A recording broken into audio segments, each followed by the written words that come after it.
What's going on, everybody? My name is JT, and you're tuned in to the People's Trader, your source for no-nonsense crypto, fundamental analysis, and technical analysis. If that's the sort of thing that tickles your fancy, then why don't you hit the subscribe button? I do this every single day, except for the days that I don't. And those days that I don't seem to have been quite prevalent in recent days. So my apologies to the community for all of you who have been waiting for a video. It's been basically a week now. 5 days ago was my last video.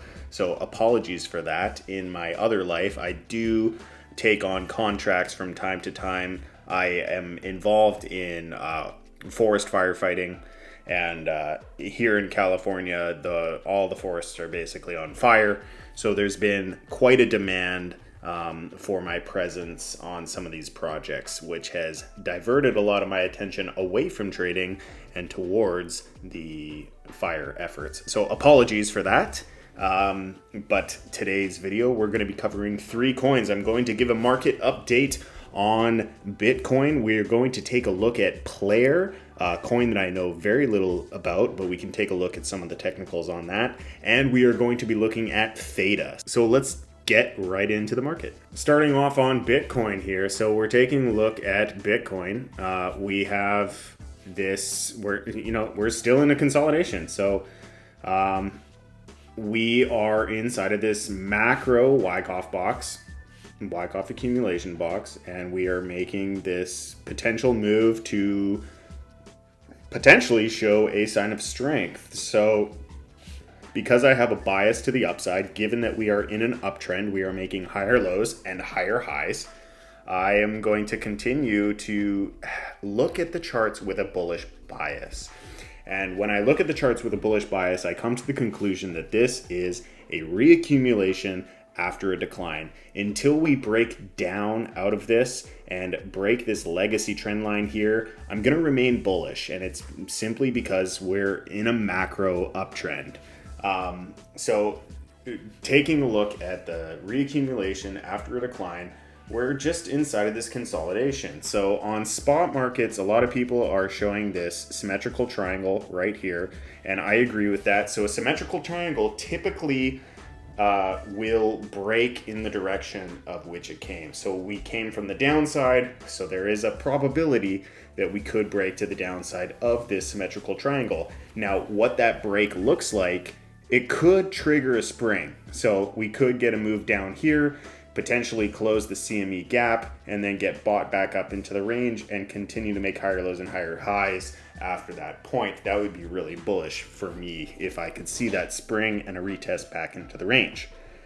Now, we could also just break out, because if you take a look at the CME chart, CME is a little bit different. So we have more of a ascending triangle formation in the CME. Ascending triangles are inherently bullish, and they typically break to the upside. There's about a 78% chance, 78, 73, I can't remember. It's a 70-something% chance that these triangles break to the upside. Again, triangle patterns, pattern trading is not, it's something that I'm familiar with. It's something that I'm trained in. But ever since I have incorporated Wyckoff into my trading, I typically try to avoid pattern trades too much, and I focus on the range of Wyckoff. So we are inside of this reaccumulation after a decline. That is how I am interpreting the charts, and we're just range bound right now in a consolidation. So until we can break out of this consolidation, we are going to consolidate. It's pretty simple. I don't want to dumb it down too much, but the market needs to agree upon a price, at which point when we agree upon a price, we can then start to discuss direction. And the direction will be based on strength, it will be based on the demand, and it will be based on the supply.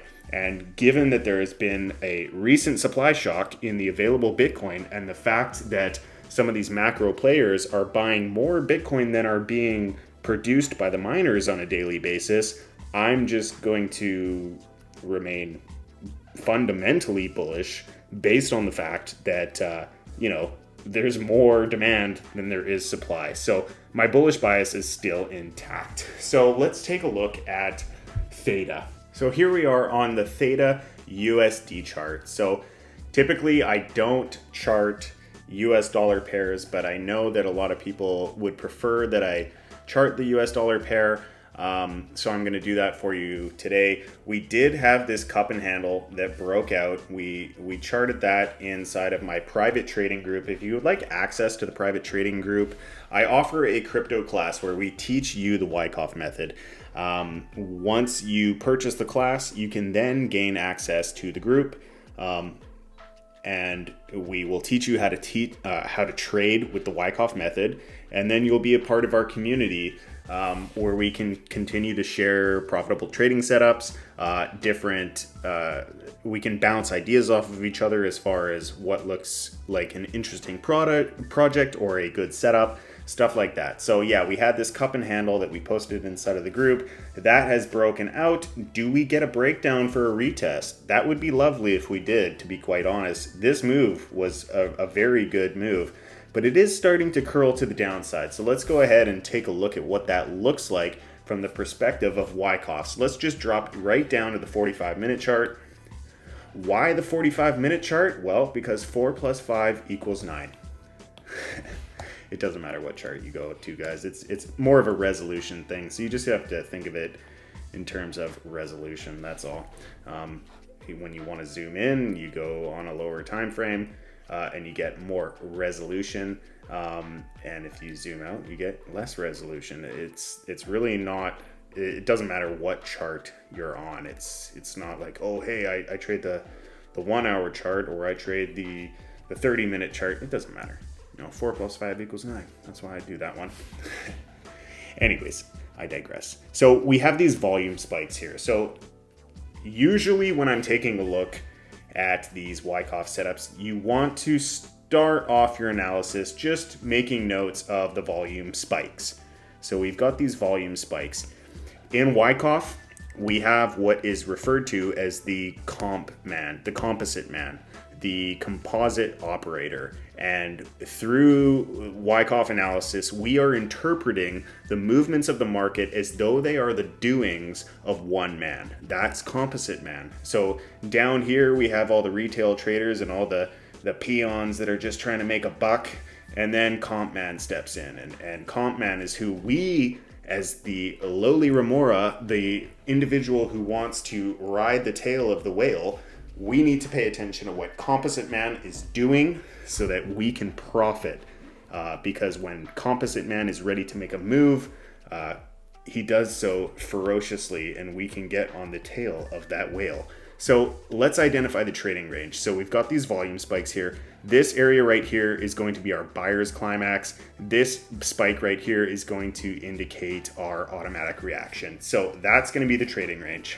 We go to our buyer's climax, drag that over, and we're going to drag the range down to our automatic reaction.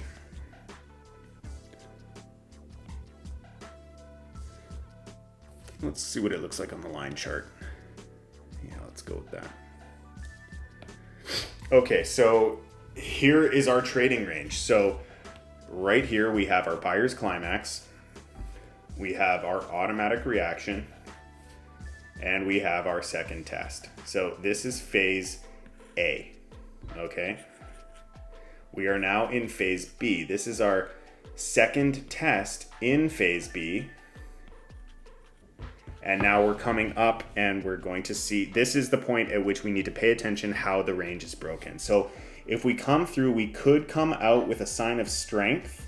Now, typically, a sign of strength, right after a second test in phase B, we have to be really careful as to what it is that we're seeing here, because this could easily be something quite bearish called an up thrust after distribution. After distribution. Up thrust after distribution, that is no bueno. Those usually result to downside action, resulting in a sign of weakness. We don't want up thrust after distribution. What I would prefer is to not get a sign of strength at all and just get a test, because we need to come back down and test the lower end of the range. And believe it or not, the most bullish scenario is if we break through the bottom of the range and get bought back up. This is what's referred to as a spring. Springs in Wyckoff are incredibly bullish, and these are typically the buying signals inside of the market. So what we're doing in Theta right now is it's just wait and see. We need to observe what Composite Man is doing so that we can interpret whether he is accumulating more of the asset or if he is distributing the asset into the hands of weak investors. The transfer from strong hands into weak hands. So that is what I'm seeing inside of Theta. Let's go ahead and take a look at PLAIR. Okay, so it appears that PLAIR is not yet on TradingView, so that's a red flag for me. Let's go ahead and just take a look at CoinGecko here, and let's go take a look at PLAIR, PLA. So this is it looks as though it has something to do with VeChain. So this is obvious, yeah, it's rank 600, so be careful with this one. Market cap is only 3 million. Okay, so in the entire world, all the coins together are only worth $3 million. So, sure, there's an argument for upside, but we definitely need some buyers to come in. 24-hour trading volume, $23,000. This is a highly illiquid coin. This is not something that I would be considering as a trade. I will not be able to buy the coin at a price that I would want, nor would I be able to sell the coin at a price that I would want, because there's just not enough people. There's not enough liquidity. There's not enough going on. So let's go ahead and just take a look at the website here. I know very little about PLAIR, so this is the first time that I'm looking at PLAIR. Ready to game. Okay, so it's an ecosystem created for gamers and gaming fans, rewarding them for playing, creating content, viewing, and social interaction. So this is, a lot of coins are doing this sort of thing. So let's go ahead and just watch their promotional content here. Oh, very epic.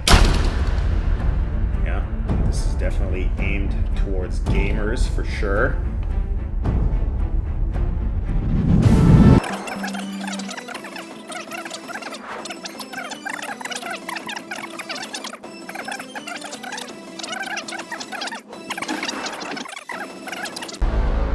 Ready to game? Okay, wow, that was epic. So it's targeting the gaming community, of which I am not a part of, and I am also not the only one who is not a part of the gaming community. So right there, it's niche. Okay, so you're in a niche environment. Yes, there are a lot of gamers, but where is PLAIR? Okay, this is just an idea right now. So first of all, VeChain adoption is slow and steady. Okay, VeChain is trying to do supply chain management solutions for large companies such as I believe Walmart and some Chinese companies as well, who are working on streamlining some of their supply chain management services. So they're carving out a niche in that area right now. I guess what I'm trying to say is this is a long ways away, if ever. Okay, emphasis on if ever. So am I throwing all my money at PLAIR? No, absolutely not. We just got to look at the liquidity here. Okay, so like I said, worldwide, the entire value of PLAIR could be purchased without a blink by Jeff Bezos. He could just buy all of the PLAIR, and he's just like, yeah, it's mine, and I'm going to put it away, and I'm not going to do anything with it. It's super, super, super low value right now. And, if there is an upside, you're not going to need much of an investment. So if you believe in this project, if you think it has a future, you're in very, very early. So first of all, I think it's going to take a long time. And second of all, do not throw a lot of money at this thing. Okay. because there are plenty of opportunities inside of this ecosystem, one of which is Bitcoin. Bitcoin is going to offer you significant upside as well. PLAIR could offer you significant upside, but there are far more layers of uncertainty in regards to PLAIR than there are in regards to something like Bitcoin. Bitcoin's been around for a long time. If you're going to throw a lot of money at this PLAIR thing, you're really taking a significant risk. Why not put it on VeChain? I'm sure a lot of the people inside of the PLAIR community, or those inquiries that are coming to me in regards to PLAIR, you're probably VeChain users. And VeChain is a very well-structured foundation. They are one of the leaders as far as actually getting stuff done. I see so many projects and nobody's actually doing anything. So VeChain is a little bit different. They're doing something. So if this PLAIR token is to succeed, it can simply just exist inside of your portfolio as either a derivative for, I don't even know how this is acquired, these PLAIR tokens, but just start acquiring them. And if you believe in the project, just don't sell them. Me personally, I wouldn't throw more than $1,000 at this. Not a chance. I wouldn't throw anything more than that at all. So, your miles may vary. It's entirely up to you how you spend your money. But from a fundamental standpoint and from a technical standpoint, let's take a look at the price here. We do have this chart down here. It's in a downtrend. It's in a very significant downtrend. So, until we can get a volume spike showing a change of direction, I'm not interested. I'm not interested from a fundamental standpoint. I'm not interested in it from a technical standpoint. Does it have a future? Potentially, but that's neither here nor there. It's just not something that meets my investment matrix, and that's just the way it is. But hey, people are wrong all the time. You do what you do, your miles may vary. Anyways, that is all the time I have for today. If you enjoyed the content, please leave it a like. Don't forget to subscribe. Hell, hit the dislike button if you want. And until next time, we will see you in the next video. Peace.